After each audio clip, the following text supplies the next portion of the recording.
Just some of Spokane's water supply turned into art downtown. But is there enough of it to go around with such low snowpack this past winter and spring?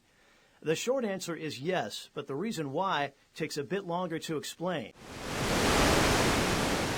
You have to go back to an immensely powerful geological force that swept through this area several times during the last ice age. When the snow would fill the valley, where the Clark Fork River would come in through here, it actually dammed the Clark Fork River in this area and then created Glacial Lake Missoula. An ice dam rising some 200 feet with an amount of water comparable to two of the Great Lakes backed up behind it, and when it finally broke, it let loose with floodwaters higher than the tallest building in Spokane and moving at speeds up to 100 miles an hour. Rushing down through the Pend Oreille River Valley and then into the Rathdrum Prairie area, and here's Hayden Lake and Coeur d'Alene Lake.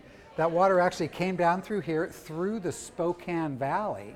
It came through with such force, it carved out a huge half-pipe-shaped feature into the bedrock that extends all the way from Lake Pend Oreille to West Spokane. And now, some 10 to 12,000 years later, it's where our water supply collects underground in what's known as the Spokane Valley Rathdrum Prairie Aquifer. We have very clean water. Our regional aquifer replenishes annually from runoff, from the mountains to the east of us.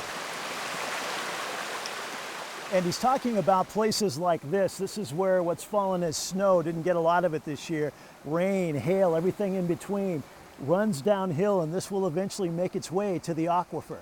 It's covered by topsoil and streets and everything else we recognize on the surface, but there are places where you can actually see it, like this gravel pit where they eventually dug down far enough to reach it, leaving behind a groundwater lake. Spokane originally got its water from the Spokane River until the early 1900s, when crews digging out the upriver dam ran into a predicament. They couldn't get the groundwater out of that hole that they were digging fast enough.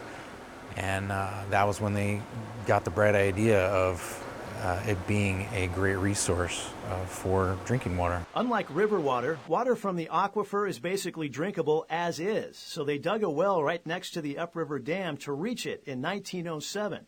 It's been replaced by more modern wells and equipment, but it's preserved as a landmark to give visitors a glimpse of what's below us. And down there, you can see water from the aquifer, with the old hand-painted sign showing it's 40 feet deep and the water a constant 48 degrees. That's all controlled. These days, the city of Spokane operates 7 wells that draw from the aquifer, providing all the city's water supply.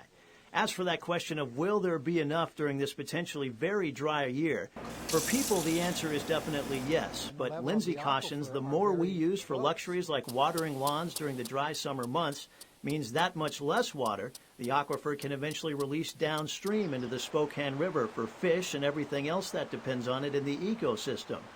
But in general, we are fortunate to have a good, clean, and vast water supply, worthy of showing off.